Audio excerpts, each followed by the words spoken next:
제가 다시 나왔는데요. 사실 이 앞에 교수님이 말씀하신 내용이랑 뭐 일맥상통하는 부분들도 있고 겹치는 내용들도 좀 있을 거예요. 그래서 그런 부분 제가 좀 스킵을 할 거고요. 현실적으로 사실 큰 그림을 말씀하셨고 큰 방향성을 말씀 주셨어요. 그럼 우리 현실에서는 저런 것들이 어떻게 적용이 되고 있는지, 또 그걸 우리가 어떻게 감내를 해 나가야 되는지, 어떤 전략과 전술을 써야 되는지를 한번 좀 생각을 해볼 필요는 있을 것 같습니다. 제가 큰 두 개의 파트로 나눠서 말씀드릴 텐데, 첫 번째 파트는 현재 우리가 좀 주시해야 되는 트렌드, 또 글로벌 이슈, 기술 동향에 대해서 좀 간략하게 말씀드리고, 그 이후에 사실 여기에 기인할 수도 있고 아닐 수도 있습니다. SDS가 물류 운영을 하면서 어떻게 데이터 기반의 오퍼레이션을 하고 의사결정 체계를 갖춰서 진행을 하고 있는지 그 프랙티스를 좀 말씀드리도록 하겠습니다. 제가 말씀드리는 프랙티스는 대부분 다 오늘 세션에서 다뤄지는 것들이라 저는 개요 부분만 좀 말씀드릴게요. 첫 번째 교수님이 말씀하셨던 거랑 좀 유사한 내용들이에요. 그런데 제가 이제 이걸 준비한 건 뭐냐면, 작년에 말씀드린 내용이 있습니다. 작년에 말씀드린 내용이 있고 지금은 어떤가가 있어요. 같은 방향으로 가는 것도 있고 다른 방향인 것도 있습니다. 작년에 분명히 지오폴리티컬 이슈들이 물류에 큰 영향을 준다고 말씀드렸어요. 그러면서 홍해 이슈, 러시아 전쟁 이런 얘기 말씀드렸습니다. 여전히 해결은 안 됐어요. 그런데 다 아시겠지만 뉴스에 나오는 걸 보면 전쟁이 끝날 가능성이 매우 높다고 하고 있습니다. 저 방향은 글로벌 오퍼레이션 측면에서, 물류 운영 측면에서는 되게 좋은 방향이죠. 상식적으로 여기 있는 분들 다 아시겠지만 생각을 해보면 홍해가 뚫린다. 그럼 어떻게 될까요? 물류의 캐파가 올라가는 효과가 있어요. 그게 몇 퍼센트 정도 되냐면 한 10% 정도 효과가 있어요. 그럼 매우 큰 거죠.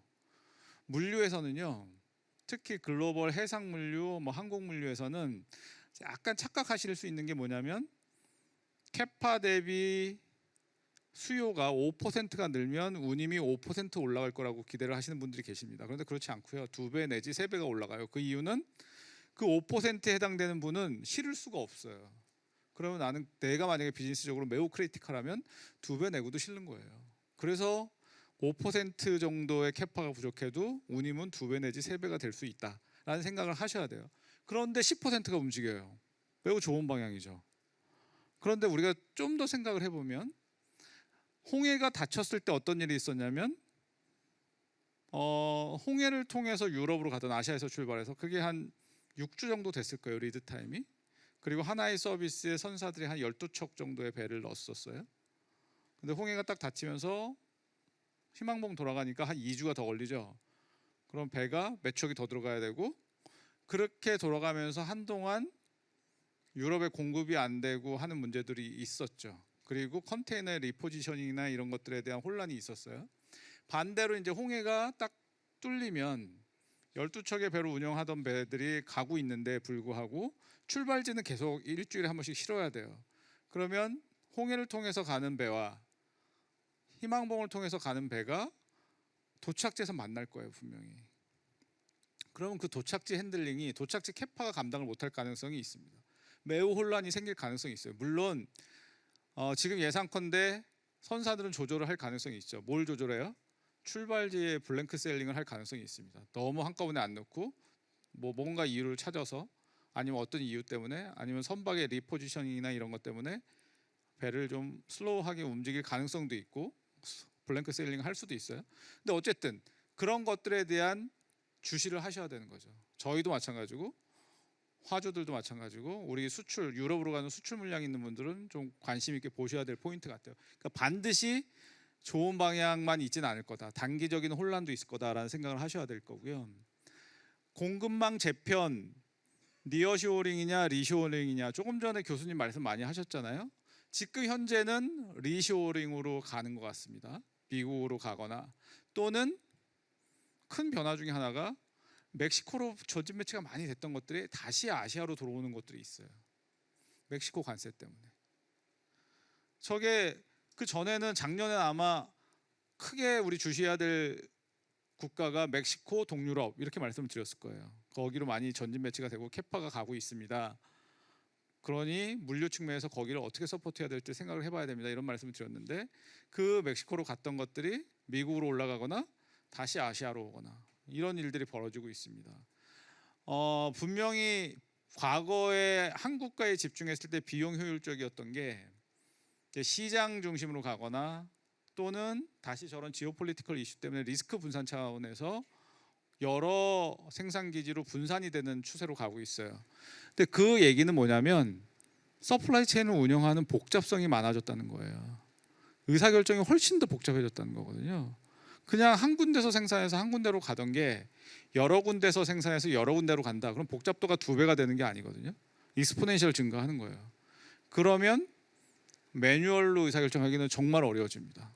그러니까 이게 아주 다차원 함수가 돼서 데이터 기반의 시스템 기반의 의사결정 체계가 반드시 필요해지는 시기가 온 게 아닌가 하는 생각이 들어요. 이런 추세로 당분간은 가겠죠. 그러다가 어느 시점에 다시 바뀔 가능성이 있습니다.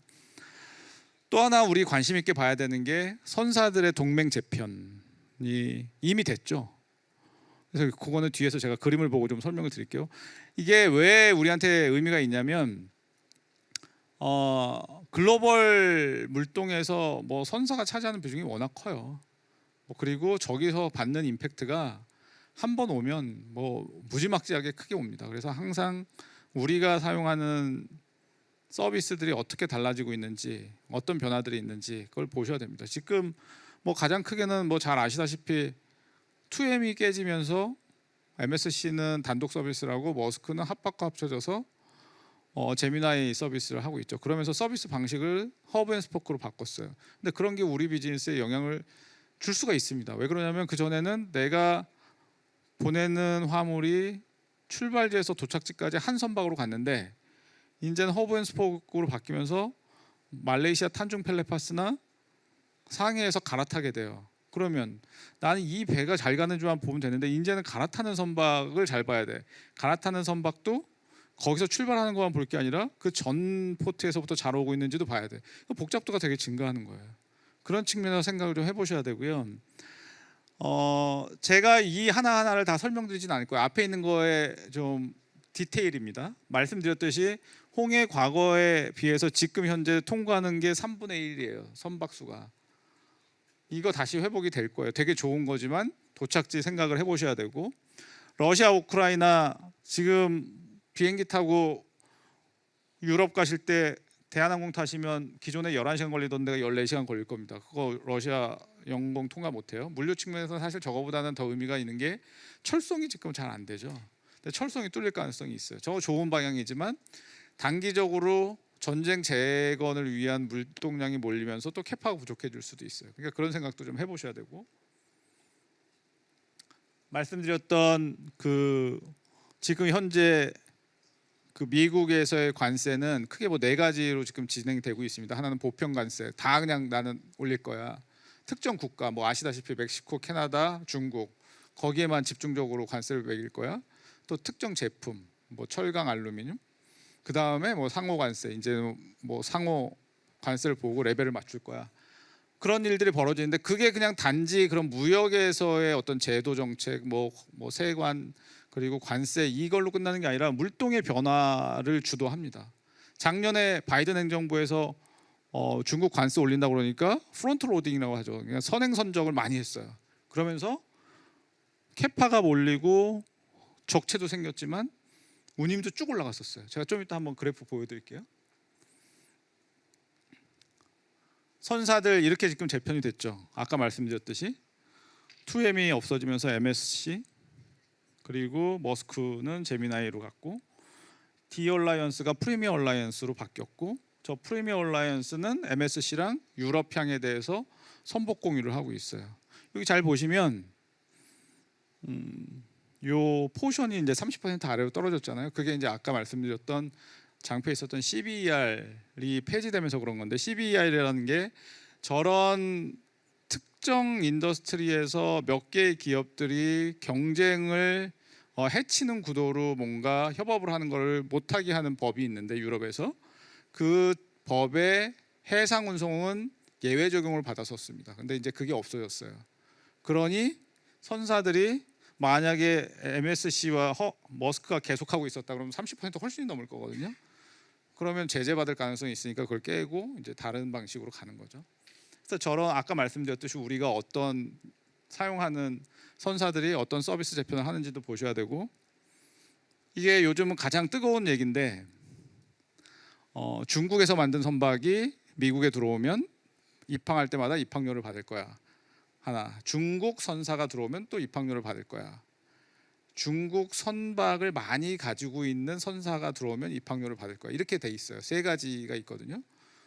그럼 그냥 단순하게 생각해 보면 한 번당 뭐 100만 불 그러면 뭐 그거 그냥 화물로 나누면 얼마 안 되겠네 할 수 있지만, 미국에 가서 한 군데 들어가는 게 아니잖아요. 콜링을 뭐 뉴욕에 있으면 사바나하고 뭐 찰스턴하고 이렇게 하다 보면 무지막지하게 커질 수가 있습니다. 그래서 뭐 몇 조 단위의 입항료 부과가 될 가능성이 있다, 뭐 이런 얘기도 나옵니다. 물론 결정은 아직 안 됐고 지금 미국에서 공청회를 하고 있어요. 엊그저께 공청회를 했는데 결과는 아직 공표는 안 되고 있지만 대부분의 참여했던 기업 기관들이 반대는 하고 있습니다. 결과는 좀 지켜봐야 돼요.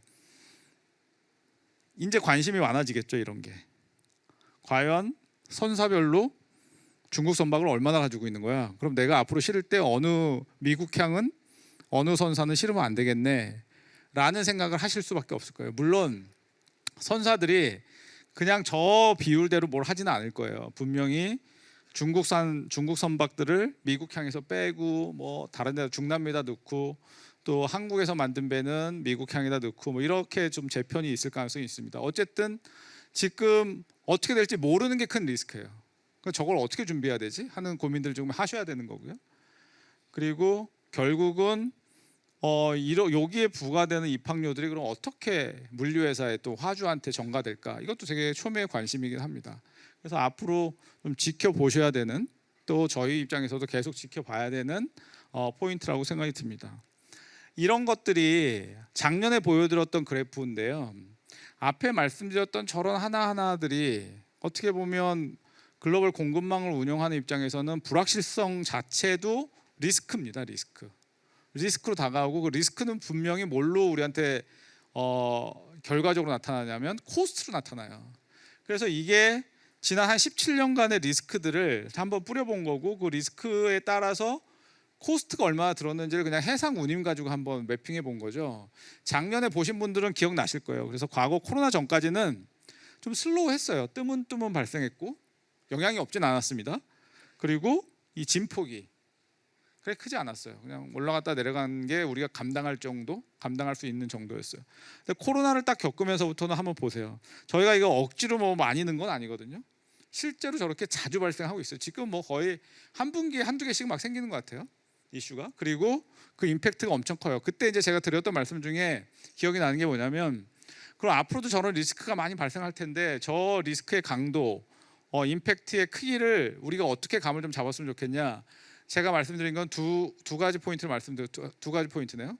출발지 도착지 측면에서는 미국과 중국이 끼어 있으면 큰 임팩트가 있다. 또 하나는 글로벌하게 어떤 초크 포인트, 통과를 반드시 해야 되는 데가 있어요. 수에즈, 파나마.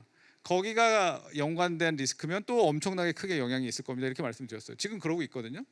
그래서 작년에 제가 말씀드릴 때는 볼티모어 여기까지였을 거예요. 그 이후에도 지금 몇 개가 있었는데 이 진폭을 한번 보십시오. 이게 아마 저기였을 거예요. 그 관세 때문에 쭉 올라갔던, 그러니까 작년 10월인가요?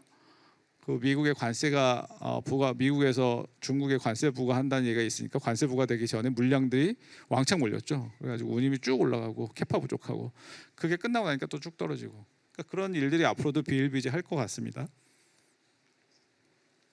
그러면 저런 리스크를 우리는 어떻게 해야 될까요? 작년에 드렸던 말씀인데 조금 전에 드렸던 말씀이랑 같은 내용을 그림을 다르게 그린 건데, 우리가 보통 어떤 리스크가 발생을 하면 그게 우리한테 다가오는 건, 이런 리스크가 발생해서 우리한테 어떤 코스트 임팩트를 주다가 리스크가 해결이 되면 쭉 떨어져서 노멀라이즈가 돼요.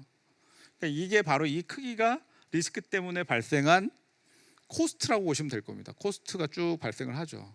그 우리 입장에서, 화주 입장에서 또는 물류회사 입장에서 쟤를 없애면 제일 좋은데 없애기는 어려워요. 불가능해요.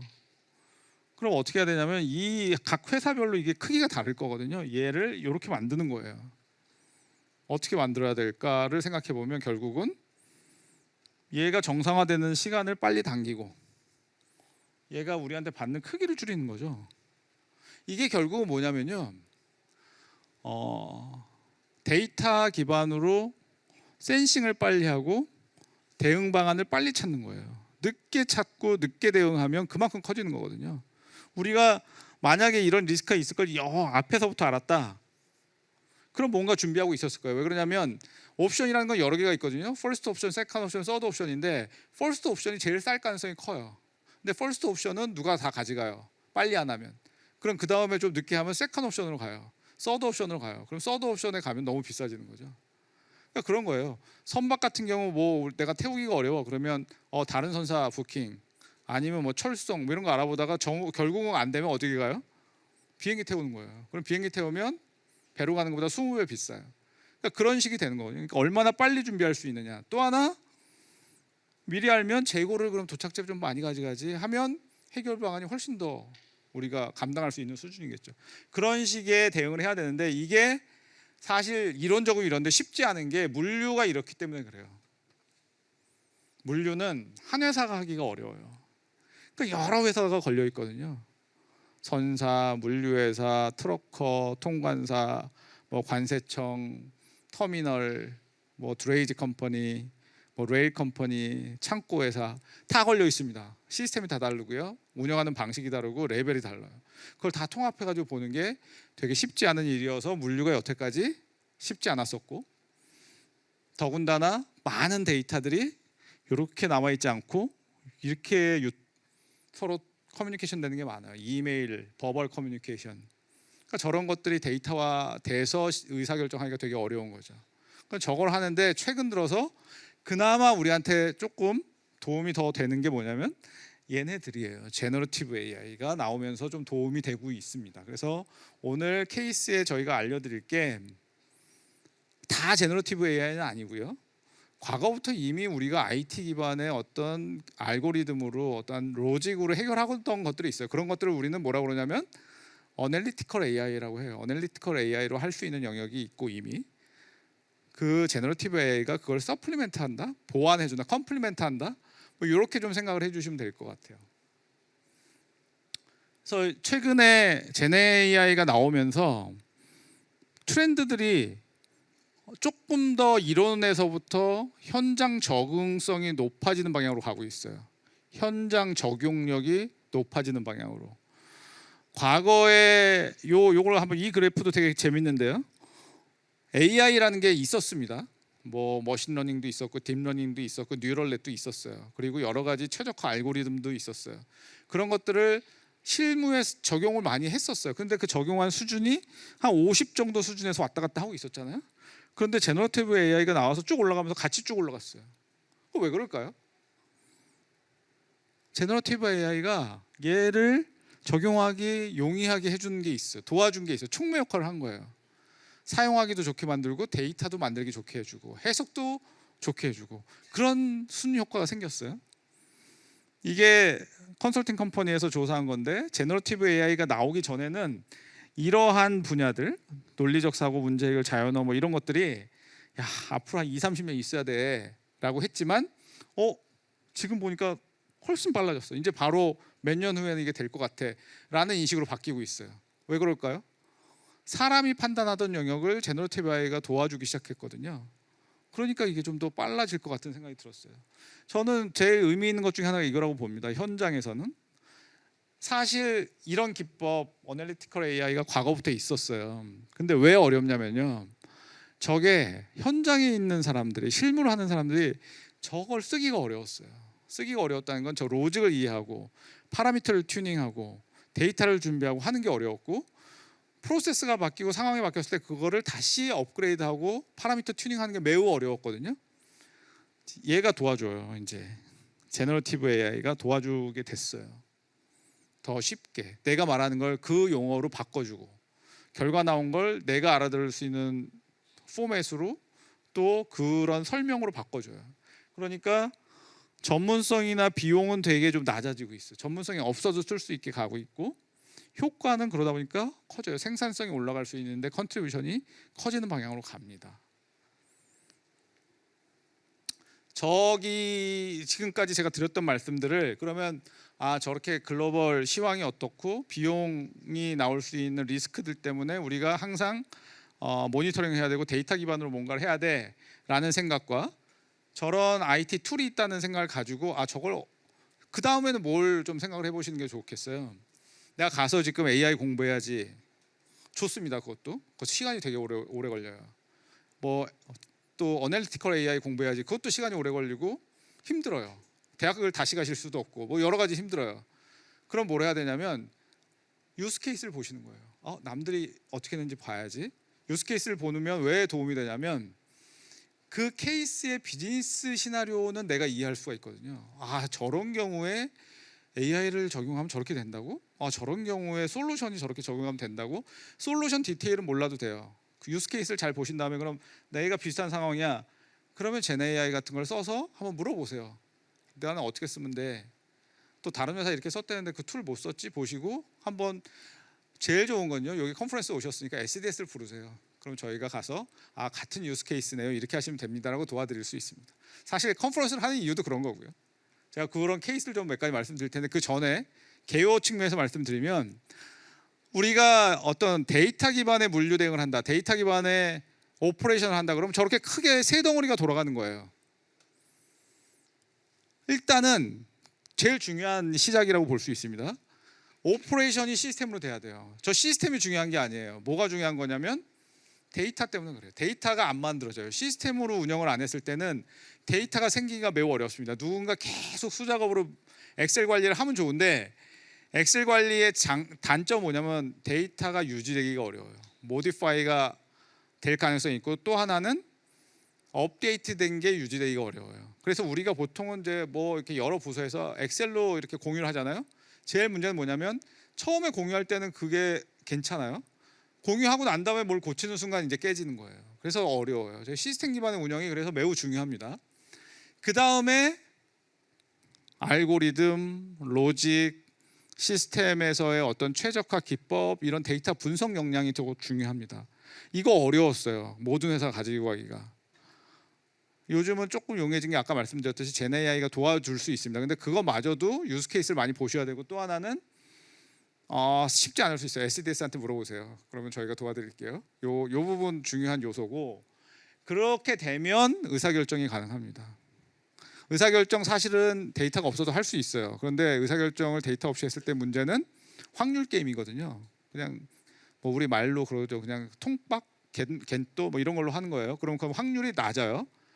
그러면 그걸 대응을 뭘로 해야 되죠? 내가 확률이 되게 높지 않아, 정확도가 높지 않아. 그 순간 서플라이 체인에서는 대응할 수 있는 방법이 딱 하나 남아요. 재고를 많이 가져가시면 저걸 할 수가 있어요. 안전재고는 우리가 쉽게 계산하면 안전재고의 공식이 뭐냐면요. 제가 여기서 뭐 제가 준비한 건 아니지만 2분의 L 곱하기 알파 이렇게 하면 안전재고를 보통 구한다고 해요. 그게 뭐냐면 2분의 L이라는 건 공급받는 주기, 알파는 수요 예측 정확도. 그러니까 그 얘기는 수요 예측 정확도가 낮을수록 얘는 엄청나게 올라가는 거예요. 안전재고. 안전재고를 엄청 가져가시면 사실 이거 난 시스템 필요 없어. 근데 그러기는 어렵죠. 그거 다 비용이잖아요. 이 사이클에 돌아가는 거예요. 여기에 또 하나, 이거만 가지고 안 돼요. 외부 데이터도 있어야 됩니다. 그러니까 이게 뭐 제가 말은 이렇게 하지만 쉽지 않을 수 있어요. 그러니까 이미 구축된 서비스를 고려해 보시는 것도 좋을 것 같다는 생각이 듭니다. 오늘 한번 잘 보세요. 우선은 제가 그 중에서 어널리티컬 AI가 어떻게 현장에 적용됐는지를 서플라이 체인 단계별로 볼게요. 오늘 우리가 이제 주제들 중에 구매 관련된 주제들이 있거든요. 그럼 구매 쪽에서 어떻게 적용됐는지, 그리고 글로벌 공급망에 뭐 해상 운송에 우리가 어떻게 적용해서 쓰고 있는지, 그 다음에 로컬에서 나오는 창고 운영과 판매 물류, 그리고 로컬 운송에 어떻게 적용하고 있는지를 좀 이그젬플로 보여드리겠습니다. 우선 중국 케이스, 이거 세션이 따로 있으니까 디테일은 그때 보세요. 제가 그냥 러프하게만 말씀드릴게요. 완제품 생산 기지가 해외로 이동을 해요. 그런데 자재 생산 기지 그 벤더들이 같이 가는 거는 시간이 걸려요. 되게 어려워요. 그러니까 여전히 벤더들은 중국에 많이 남아 있습니다. 자재 공급 기지는. 그러면 생산 기지는 저렇게 니어쇼어링을 했어요. 거기에 가는 자재는 여기 있어요. 근데 자재는 보통 자재 회사들이 따로 있죠. 따로 계약해가지고 그냥 컨테이너로 보내고 있었어요. 잘 봤더니요, 20피트 컨테이너 사용을 한 80% 정도 해요. 나가는 것 중에 40피트 컨테이너의 적재율이 한 60%예요. 그럼 뭐 그럴 수 있지, 그럴 수 있는데 다 모아보면 20피트 컨테이너의 운송비가 40피트 컨테이너의 50%면 사실 상관없어요. 근데 50%가 아니라요, 60에서 80%예요. 20피트 컨테이너 2개 쓰면 40피트 컨테이너보다 훨씬 비싸지는 거예요. 그러면 야, 저거 2개 모아가지고 40피트에다 넣어서 보내지 하면 그게 많이 된다면 비용 줄어들겠죠. 적재율이라는 건 컨테이너 안에 얼마나 꽉 채웠냐거든요. 그게 60%예요. 그럼 저거를 80%로 올리면 비용 줄어들 수 있겠죠. 근데 저거 과거에는 사실 저거 하기 쉽지 않았어요. 데이터도 다 봐야 되고 프로세스도 바꿔야 돼요. 어떻게 했었냐면 과거 데이터를 1년치를 모아가지고 시뮬레이션을 했어요. 20피트, 70피트로 나간 거, 40피트로 나간 거, 적재율 70% 미만인 것들을 쭉 봤어요. 비슷한 날짜에 나갔고 도착지가 같은 애들 있는지 봤어요. 근데 벤더들은 다르겠죠. 그러면 저거를 한 군데로 모아, 서비스 해줄게요. 한 군데로 다 모아주세요. 여기서 모아서 나가는 거예요. 근데 저게 두 가지가 이제 중요하죠. 하나는 이런 시뮬레이션도 해야 돼요. 어떻게 쌓으면 잘 채워서 갈 거야. 저희가 이제 작년에 보여드렸던 로딩 옵티미제이션이라는 툴 가지고 돌려서 봤어요. 시뮬레이션을 했어요. 또 하나는 벤더와 도착지 법인 생산 기지랑 협의를 잘 해야 돼요. 스케줄상 이거 합쳐도 되는 거예요라는 프로세스를 만들었어요. 그래서 일부는 합치기 위해서 벤더가 좀 빨리 출하를 해주고 이런 조정도 필요해요. 그러니까 비용이 꽤 크죠. 비율상으로만 봐서는. 저게 뭐 전체 물류비가 저렇게 줄어들지는 않았겠죠. 근데 하여튼 저 구간에 저 벤더 물류의 물류비, 컨테이너 숫자랑 물류비는 절감률이 꽤 크게 나옵니다. 그럴 수밖에 없을 거예요. 저게 제가 말씀드린 게 뭐 이론적으로 저게 비용이 안 줄어들 이유가 없잖아요. 실행하는 게 쉽지 않죠. 두 번째, 국제 운송에서 일어나는 일들을 말씀드릴게요. 작년에 저희가 이제 어떤 프리딕티브 ETA라는 걸 말씀드렸을 거예요. 어떤 배가 출발해서 도착할 때까지 도착지 며칠 날 언제 도착하는지를 예측을 해드립니다. 그 선사에서 주는 거 정확하지 않아요. 지금도 그래요. 선사들이 주는 ETA 있습니다. 선사들이 다 ETA라는 걸 주거든요. ETA가 Estimated Time of Arrival이에요. 도착하는 정보예요. 근데 그게 정시성이 지금 한 50% 정도 돼요. 여러 가지 이유가 있습니다. 서플라이 체인이 어려워서 그렇기도 하고. 그리고 선사들이 주는 게 정확도하게 정시성이 떨어지는 것만의 문제가 아니라 선사들이 계속 업데이트 해주지는 않아요. 특별한 이벤트가 있을 때 해줘요. 그러니까 선사들이 줄 때만 받아가지고는 중간에 내가 뭘 준비를 할 수가 없어. 이게 갑자기 어느 날 한 일주일 있다가 일주일 늦어진다고 통보가 딱 와요. 그럼 그동안에는 그냥 아무것도 안 하고 있었던 거예요. 그러면 안 되잖아요. 그러니까 이 자체적으로 ETA를 예측할 필요가 있어요. 그래서 저희가 프리딕티브 ETA라는 걸 만들었어요. 선사가 주는 것도 있지만 실제로 여러 가지 데이터들, 우리가 과거에 운행했던 실적, 현재 배 위치, 그 들러야 되는 포트들의 어떤 정체 이런 걸 봐서 언제 도착할 거야라는 걸 예측을 합니다. 근데 그거보다 좀 더 이제 보완을 해서 출발지부터 아예 프리딕티브 ETD도 예측을 해야 돼요. 도착하는 거 예측하는 것보다 훨씬 더 중요할 수 있어요. 아예 내가 배에 선적을 해야 되는데 거기서부터 틀어지면 이건 끝난 얘기예요. 그런데 반대로 거기서 풀면 해결될 게 많아요. 그래서 출발 자체가 어려울 것 같아. 그거는 뭘 보면 돼요? 내가 태워야 될 부킹한 선박이 한 2개, 3개 전 포트에서 어떻게 하고 있는지를 봐야 되겠죠. 얘가 제대로 오고 있어? 그 다음에 제대로 올 가능성이 있어? 만약에 거기서 틀어져? 그러면 다른 선박으로 가야지 라고 여기서 이게 된다면 매우 해피할 수 있어요. 또 하나, 요즘은 포트 스킵이라는 걸 많이 해요. 선사들이 어떤 의사결정으로 중간에 가다가 나 이 포트는 안 세울 거야. 그러면 나는 거기서 물건 내려야 되는데 어떻게 해요? 큰일 나잖아요. 그러니까 뭐 다른 방법을 찾아야 돼요. 그럼 뭐 딴 데 내려가지고 뭐 끌고 가고 막 이런 걸 해야 되는데 너무 늦을 수 있어요. 그러니까 포트 스킵을 미리 우리가 징후를 판단하는 게 되게 중요합니다. 이렇게 우리 플랫폼 안에는 프리딕티브 ETD를 보고 있습니다.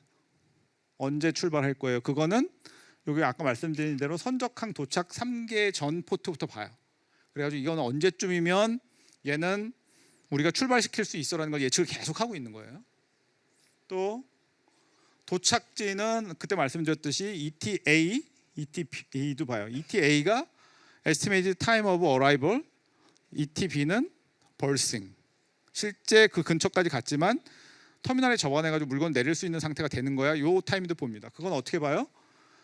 130개 선사의 과거 항적, 현재 배 위치 이런 걸 보고 판단하고, 또 항구 혼잡도 봐야 되고요. 평균 체류 시간 이런 걸 기반으로 해서 ETA를 저희가 제공해 드리고 있습니다. 다 데이터 기반으로 하는 거예요. 저게 뭐 우리가 뭐 어떤 포춘 텔러는 아니고요. 그 다음에 좀 관심 있게 보실 만한 게 포트 스킵이에요. 포트 스킵은 제가 여기서 말씀드리지만 저거 정확하지 않습니다. 그리고 선사의 의사결정은 정형화되어 있지 않아요. 본인들의 비즈니스 판단인 거예요. 그리고 저거 가지고 뭐라고 하기가 매우 어렵습니다. 설득해서 될 문제도 아니고요. 그런데 물건을 싣고 가는 화주 입장에서는 저 정보를 알 수 있다면 뭔가 해볼 수 있는 거죠. 그 전에는 해볼 수가 없었어요. 그냥 안 내려준다 그러면 그 다음에 할 거는 그럼 어디서 내려줄 거예요? 그럼 어디서 내려준대? 그럼 거기서부터 어떻게 할 거예요? 그거 막막해요. 시간이 엄청 많이 걸리는 문제거든요. 그래서 저희가 이제 보통 저희는 리스크 팩터를 5가지로 구분해서 지금 쓰고 있는데, 뭐 몇 가지만 말씀드리면 당초 스케줄이라는 게 있는데 스케줄에 포트를 언제 들어갈 거야 그러는데 그 포트 콜링 스케줄이 갑자기 사라지는 경우가 있어요. 공식적으로 포트 스킵이라고 어나운스 안 했지만 그런 경우 이거 가능성 큼. 원래 예정된 ETA보다 며칠 이상 훅 늦어질 것 같아. 이거 가능성 큰 거예요. 또 그 서비스에 항차가 여러 개 있는데 2개 항차가 스케줄상 일정이 비슷해. 그것도 문제가 큰 거예요. 그런 몇 가지를 가지고 계속 모니터링을 합니다. 그래서 포트의 어떤 리스크 팩터들을 뭐 선박 단위, BL 단위 뭐 이런 걸로 계속 보면서 센싱을 하고 있습니다. 그래서 저게 만약에 센싱이 된다, 100% 해결은 안 돼요. 뭐 선사랑 일단 컨택을 해서 이거 포트 스킵 가능성이 있습니까도 봐야 되지만, 포트 스킵이 된다고 했을 때 뭘 해야 될지에 대한 액션 아이템을 정하는 거죠. 이게 포트 스킵하고도 좀 관련이 있는데 실제로 저희가 이제 했던 사례 하나를 좀 말씀을 드려볼게요. 이거는 좀 다른 얘기입니다. 작년에 큰 이슈가 동안 파업이 된다 뭐 이런 얘기가 있었잖아요. 그걸 부산에서 출발해가지고 동안에 가는 배였어요. 만약에 근데 이게 뭐 이때 나온 얘기가 아니라 훨씬 전부터 나왔죠. 미리 알고 있었어요. 동안에 노조 파업이 될 가능성이 있습니다라는 얘기는. 근데 그때부터 뭔가 의사결정을 했다면 그거는 코스트가 너무 커요. 그냥 동안 보내지 말고 다서안으로 보내 하면 되는데, 그러면은 이제 도착해가지고 엄청나게 레일 태워야 되고 트러킹 해야 되고 비용이 너무 크잖아요. 그리고 안 할 가능성도 있는데 그 전에 보니까. 그러니 어떻게 해요? 끝까지 갔었던 거죠. 선적까지 했어요. 그런데 중간에 이거 진짜 한대네 라는 게 딱 터지면 어떻게 해야 돼요? 이미 부산에서 선적했어. 딱 요때 사바나 포트에 도착해서 파이널 데스티네이션 일주일 걸려. 이거 지금 그대로 놔두면 가서 묶여 있고 디머리지 코스트 나올 거고 그 후단의 프로세스 안 굴러가요. 저럴 때 저희가 한 거는 이런 데이터를 가지고 의사결정한 거예요. 현재 배의 위치, 이 배가 가지고 있는 ETA 정보, 계속 업데이트된 ETA 정보, 그리고 이 배가 콜링하는 포트들, 그리고 미국에 가서 첫 번째 콜링하는 포트의 도착 예정 시간. 그럼 할 수 있는 게 하나가 더 생겼어요. 옵션이 뭐냐면, 우리가 사바나 포트까지 가야 되지만 퍼스트 콜링이 뉴욕이야. 뉴욕에 내리자. 그게 생긴 거죠. 그러면 뉴욕에 내리는 날짜를 봤더니 파업하기 전이야. 그럼 빨리 내려서 트럭으로 보내. 그게 가능한 거예요. 데이터 없으면 하기가 되게 어렵겠죠. 데이터 없어도 할 수는 있을 거예요. 그냥 지금 떠가는 건 무조건 퍼스트 콜링해서 다 내려달라고 그래. 잘못하면 둘 중에 하나 걸릴 수 있으나, 첫 번째는 내렸더니 이미 파업 시작이야. 그거 뭐 아무 의미 없어요. 그리고 세컨 콜링에서 내리면 훨씬 더 트러킹 비용이 적게 들어가는데 퍼스트 콜링에서 잘못 내렸어. 그럼 비용이 너무 많이 들어가. 그러니까 데이터 가지고 정확하게 볼 필요가 있겠죠. 그래서 저런 데이터 디테일하게 보면서 어느 포트에서 우리가 COD를 할 건지 거기서부터 대안을 찾을 건지에 대한 고민, 이게 중요합니다. 어널리티컬 AI 마지막인데 짧게 말씀드릴게요. 이건 세션이 따로 있습니다. 관심 있으신 분들은 보세요. 앞에 있는 건 주로 국제운송이에요. 몇 년간 국제운송이 되게 중요했고, 그렇지만 물류비의 절반 이상은 트러킹하고 창고예요. 그래서 그 부분에 대한 전문성은 사실 물류회사나 화주기업에서 전문가가 아니면 가져가기 되게 어렵습니다. 그래서 그냥 누구 말을 믿어요. 보통 누구 말을 믿고 가세요. 되게 큰 의사결정임에도 불구하고, 첫 번째, 창고를 어디다 만들 거야? 그래야지 내 프로세스상 수요를 다 커버해 고객을 만족시킬 수 있어. 최적화된 비용으로. 네트워크 최적화 되게 중요합니다. 창고 안에 레이아웃은 어떻게 가져가야 돼? 렉은 몇 개 가져가야 되고 몇 단으로 써야 되고 평치는 얼마나 해야 돼? 되게 중요하죠. 내부의 동선은 어떻게 구현을 해야 돼? 당장 여기 계신 분들 중에 여기 이렇게 한 300~400명 계셔도 전문가가 없을 가능성이 매우 높아요. 저거 누구한테 물어보지? 그냥 물류회사가 얘기하는 거, 아니면 기존에 뭐 하고 있는 거 그냥 카피 이렇게 될 가능성이 있습니다.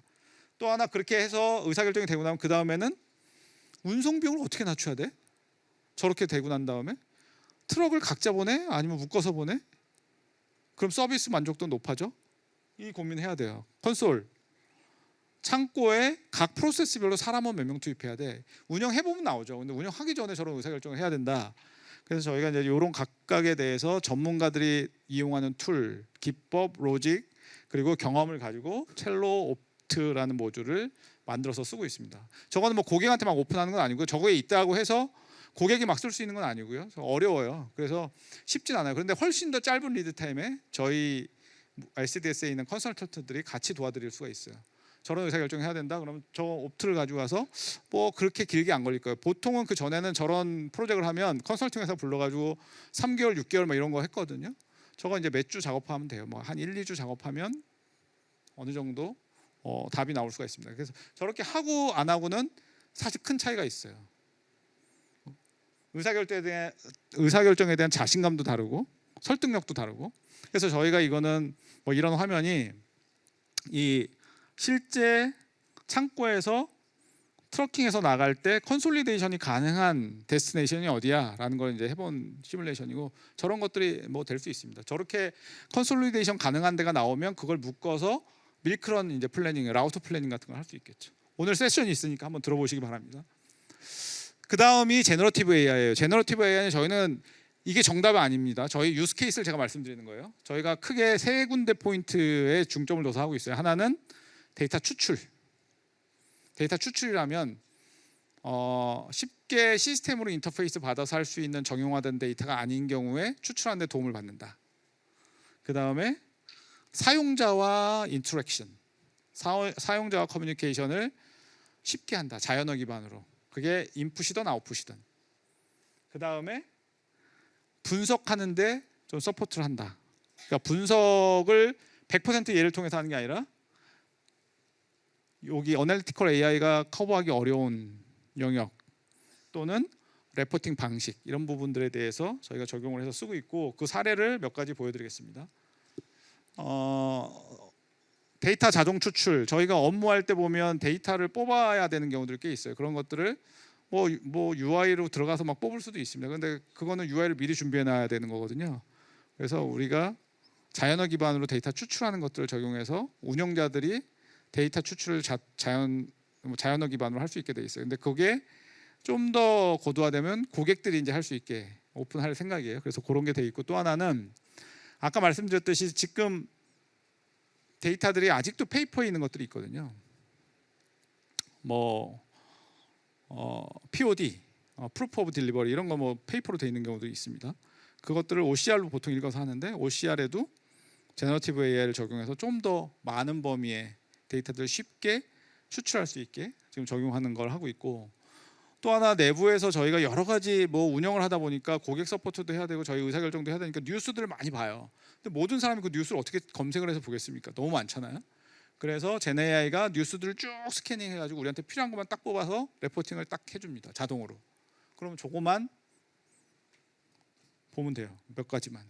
그래서 여기 제너러티브 AI를 적용했더니 뭐 생산성은 엄청 올라가죠. 저거 누군가 사람이 풀타임으로 한 340분 해야 되는 걸 60분 만에 해줍니다.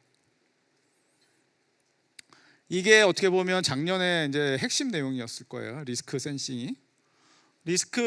저희 리스크 센싱 책에 작년에 참석 안 하신 분들도 계시니까 제가 다시 한번 좀 설명을 드리면, 결국은 저 리스크는 빨리 센싱해서 대응 방안을 찾는 게 중요한 거거든요. 대응 방안을 시스템이 자동으로 찾지 못해요. 센싱까지만 자동으로 해도 훨씬 더 우리한테 도움이 돼요. 시간적으로. 지금 어떤 체계로 돼 있냐면, 여기 뭐 앞에 가시면 보실 수도 있을 텐데, 저희 이제 판교 사옥에 보면 글로벌 컨트롤 센터가 있습니다. 거기에 이 시스템이 구축돼 있고, 글로벌 뉴스 한 6만 건, 매일 6만 건을 취합을 해요. 그런 다음에 그 6만 건을 누가 어떻게 읽어요? 거기 못 읽잖아요. 그 중에 물류 리스크가 뭔지를 시스템이 판별을 합니다. 물류 리스크가 뭐야? 그 다음에 그래도 한 750건, 이것도 너무 많아요. 그 다음에 저희가 버트 모델이라고 해서 머신러닝 기법으로 얘가 우리한테 미치는 임팩트가 되게 높아? 중간이야? 낮아? 낮은 거는 사실 징후는 있지만 우리가 모니터링만 하면 되는 거고, 1, 2단계는 오퍼레이션의 리스크를 주는 애들이에요. 그 디파인을 해놨어요. 그럼 1, 2단계를 딱 판별을 해줘요. 작년에는 뭐라고 말씀드렸냐면 1, 2단계가 판별이 되면 사람이 개입해서 그걸 가지고 이제 커뮤니케이션 시작합니다, 이런 얘기를 했거든요. 지금 어디까지 돼 있냐면, 판별을 하는 순간 시스템에서 자동으로 거기에 물류 임팩트를 받는 물동량을 자동으로 뽑아요. 그런 다음에 뭐까지 만들어주냐면 통보 내용까지 해놔요. 그러니까 이거는 무슨 리스크고 어떤 이유 때문에 발생했고 얘의 임팩트는 뭐고 영향도는 뭐고 거기에 관련된 걸려있는 물동은 뭐야 라는 걸 쭉 만든 다음에 그거를 고객, 저희 운영자한테 쭉 보내주죠. 그럼 뭐가 의미가 있을까? 자동화돼 있네. 그것뿐만이 아니라 24시간 돌아가는 거예요, 저게. 그러니까 어떻게 우리 GCC에 뭐 당직 세워가지고 계속 사람이 할 수 없잖아요. 다 퇴근해도 쟤는 돌아갑니다. 그래서 글로벌 리스크 쭉 해가지고 계속 보내줘요. 그럼 집에서라도 메일로 보다가 문제가 크면 바로 전화해서 뭐 조치를 할 수가 있겠죠. 그래서 이런 체계로 돼 있어요. 그래서 작년에는 아마 요 위에 있는 내용까지 말씀드렸을 거고, 얘네들이 추가로 돼서 지금은 뭐 사람 없이 돌아가는 체계가 돼 있습니다. 그리고 GPT-S 서비스 말씀드렸을 거예요. 지금 챗 GPT에 들어가면 GPT 스토어라는 게 있고, GPT 스토어에 첼로스퀘어 치시면 2개 서비스가 나와요. 그 작년에 말씀드렸던 건 주로 이거였어요. 우리 첼로스퀘어에 즉시 견적, 적재 최적화, 화물 추적, 리스크 센싱 할 수 있는 것들을 첼로스퀘어에 들어와서 쓰실 수가 있고, GPT 스토어 가서 자연어로 치시면 다 서비스를 받을 수 있습니다. 그만큼 접근성이 좋아지시고 평소에 하시는 말씀으로 하시면 돼요. 거기까지 했었는데 저희가 하나 더 만들어서 지금은 시황을 볼 수 있게 돼 있습니다. 그래서 저 한번 틀어봐 주실래요? 한 2분 걸리는데 시간이 오버됐을 것 같은데 제가 2분짜리니까 짧게 보여드릴게요.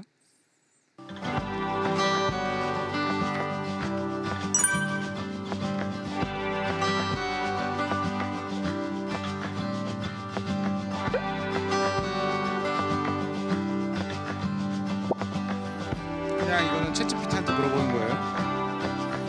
뭐 그래프는 안 그려주죠. 그리고 뭐 내용도 단순하게 좀 보여줍니다.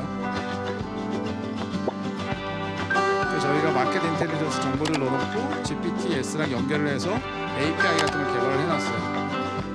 저렇게 첼로스퀘어 로지스틱스 마켓 인텔리전스 선택하시고 똑같은 질문을 합니다. 그러면 그래프로 그려주고 좀 더 상세하게 설명해달라고 그 내용에 대해서 정리를 해주죠.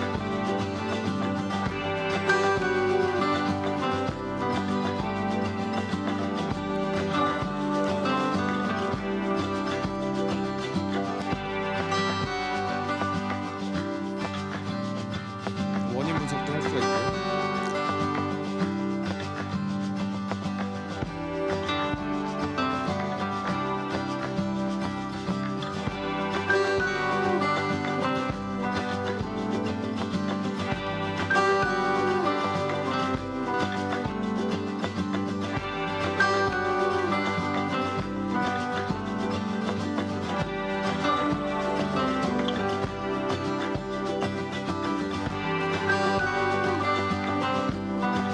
보고서를 작성해달라고 하면 그 내용을 기반으로 보고서화를 해줍니다.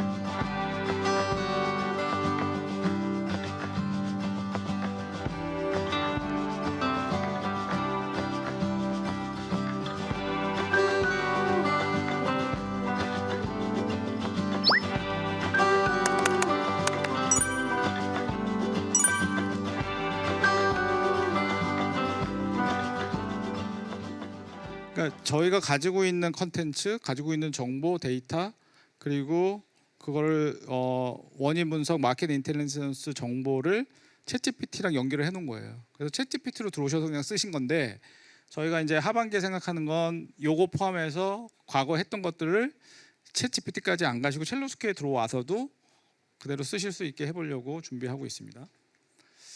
마지막 정리, 저 랩법인데요. 제가 이제 저 세 가지 의미는 말씀드렸어요. 데이터 시스템을 운영하셔야 데이터가 나오고, 외부 데이터까지 포함해서 데이터 분석하는 역량이 되게 중요하고, 그렇게 해서 제공된 분석 결과를 가지고 의사결정을 하시고, 그게 이제 이런 선순환이 이루려면 데이터가 일단은 시작점이니까 제일 중요합니다, 이런 말씀 드렸잖아요. 근데 이렇게 이거 뭐 컨셉은 맞죠. 근데 저렇게 해서 그냥 자동으로 막 팽팽팽 돌아가지는 않습니다.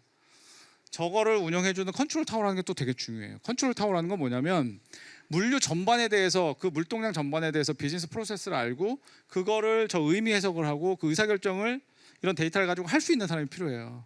화주사에도 필요하고 물류사에도 필요해요. 그래서 우리 세션 중에 하나가 4PL 기반의 컨트롤 타워 서비스라는 걸 말씀드릴 거예요. 그러니까 저희가 좀 주요 고객들 대상으로 컨트롤 타워 서비스를 해드리고 있고, 그 컨트롤 타워 서비스를 할 때 앞에 있는 기능들 다 써요. 아까 동부 항만 갈 때 COD 데이터 가지고 보는 거, 그런 것도 고객과 저희랑 같이 보면서 의사결정을 하는 체계로 되어 있습니다. 또 하나는 데이터의 무결성 확보하는 거는 뭐 더더군다나 중요합니다. 데이터를 저렇게 말씀드려놨지만 시스템을 아무리 잘 해놔도, 외부 데이터 연결해놔도 신경 안 쓰면 틀어집니다. 아주 희한해요. 그냥 자기 혼자 될 것 같은데 신경 써야 돼요. 그래서 데이터가 정확한지도 쟤네 가지고 볼 수가 있고요. 데이터가 정확하고 그거에 대해서 데이터의 정합성을 계속 유지하는 담당자 또는 담당 조직도 필요할 수 있습니다. 그래서 그런 측면에서는 너무 요 안에만 또 몰입해서 보지 마시고, 저 양쪽에 저런 역할자와 저런 조직이 필요할 수 있고, 저거를 SDS에서 해드릴 수 있다는 게 사실 오늘 결론이긴 합니다.